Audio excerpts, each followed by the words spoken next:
Hola, soy el doctor José Ernesto Contreras Pulido y hoy quiero hablarles sobre la biodiversidad. A pesar de que el 90% de las especies encontradas en los fósiles están extintas, se calcula que actualmente hay entre 3 y 100 millones de especies, más probablemente 10 millones, y aunque se descubren seguido nuevas especies de plantas, peces y otros animales, hasta 40% de estas nuevas especies no se han clasificado. La biodiversidad o diversidad biológica, concepto usado por Thomas Lovejoy desde 1980, es, según el Convenio Internacional sobre la Diversidad Biológica, el estudio de los rasgos tanto aparentes como genéticos que distinguen e identifican a las especies, y también la interrelación de unas especies con otras y su relación con el ecosistema donde sobreviven. Gracias al descubrimiento de la estructura del ADN en 1953 y el más reciente desarrollo de la genómica, que es la ciencia que estudia los genomas, o sea, el conjunto de genes de cada especie, los conocimientos sobre la diversidad biológica, el biotipo, o sea, su ambiente inmediato, aire, agua y suelo, y la biosfera, que es el conjunto de ecosistemas, se ha enriquecido enormemente. Así, a nivel genético, se ha descubierto que dentro de una misma especie puede haber biodiversidad, o sea, diferentes razas, dependiendo de lo amplio que sea su banco de genes y la capacidad que tenga de expresar o suprimir algunos de ellos, por cruce de variedades, o sea, se llama esto endogamia, o en respuesta a cambios del medio ambiente, como que hay mayor cantidad de pelo en invierno. En todo ecosistema hay una interdependencia vital entre los productores primarios, que son las plantas y microorganismos capaces de sintetizar biomoléculas a partir de materia inerte, entre los consumidores secundarios, sea tanto herbívoros como carnívoros, los carroñeros que consumen y reciclan cadáveres, y los microorganismos desintegradores. Hay especies que dependen de un solo tipo de alimento, como el bambú para el panda,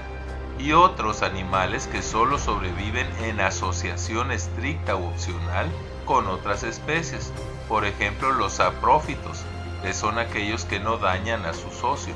los simbiontes, que son los que lo benefician, al beneficiarse a sí mismos también, los parásitos, que se benefician pero dañan a su socio, y los polinizadores, que hacen posible la supervivencia de muchas plantas.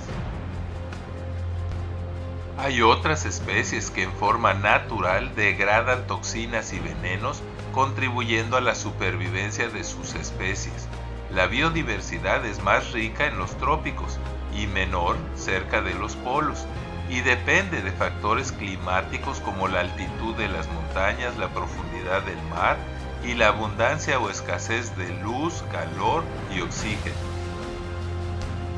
Según la teoría de la evolución, la biodiversidad que hoy existe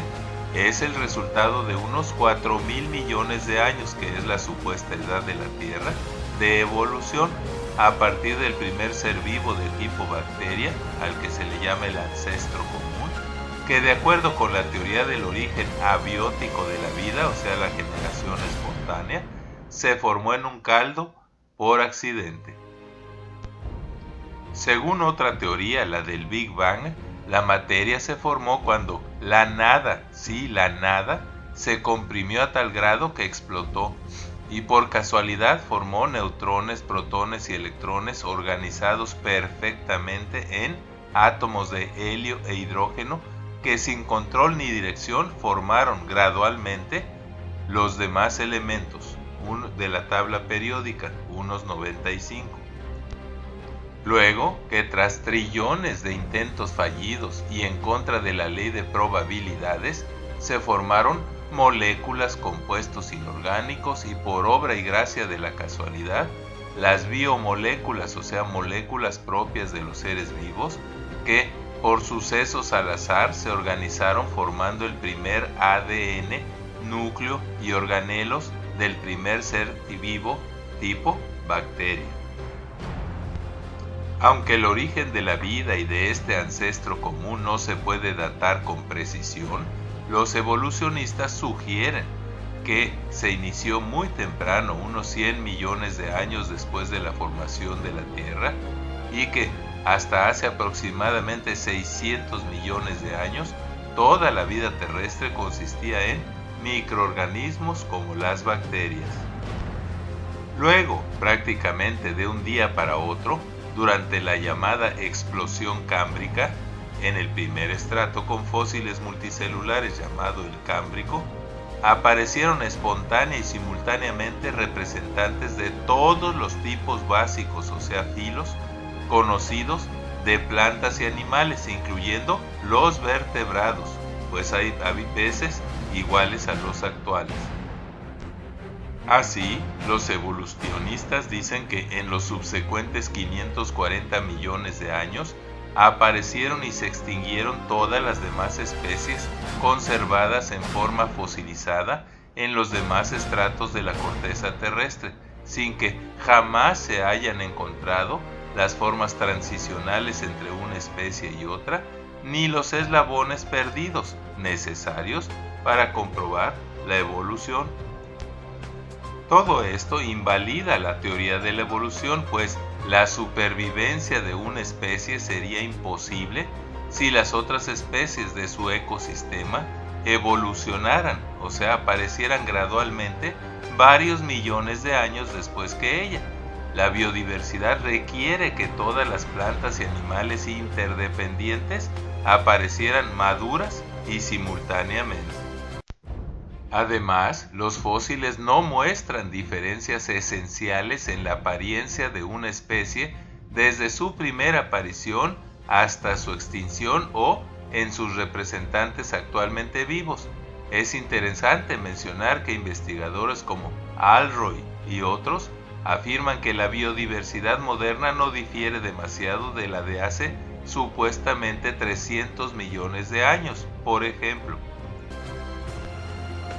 Por simple ley de probabilidades, la posibilidad de que una sola proteína con solo 4 variables, como son una secuencia única de solo 20 tipos de aminoácidos, todos levógiros y con una estructura tridimensional y espacial específica, se forme por casualidad y persista íntegra y funcional fuera de una célula viva es 0, o sea, menor a una posibilidad en 10 a la 50 intentos, un 10 seguido de 50 ceros. Investigadores como Leslie Orgel, tras reconocer que ni las proteínas ni los ácidos nucleicos, o sea el ARN y ADN, pudieron aparecer por casualidad y por separado para luego integrarse, concluyeron que la vida nunca pudo haber aparecido como consecuencia de reacciones químicas espontáneas. Eden, un evolucionista, declaró: "Sostengo que si al azar se le da una interpretación seria y crucial desde el punto de vista de la probabilidad, la teoría de la evolución es inverosímil en grado sumo". George Wald, Premio Nobel de Medicina y Fisiología en 1967, declaró: "En cuanto al origen de la vida, solo hay dos posibilidades: creación o generación espontánea. La generación espontánea fue refutada hace 100 años, lo que nos lleva únicamente a una conclusión: la creación sobrenatural. Como esta no podemos aceptarla por razones filosóficas y personales, hemos escogido creer lo imposible, que la vida surgió espontáneamente y por casualidad.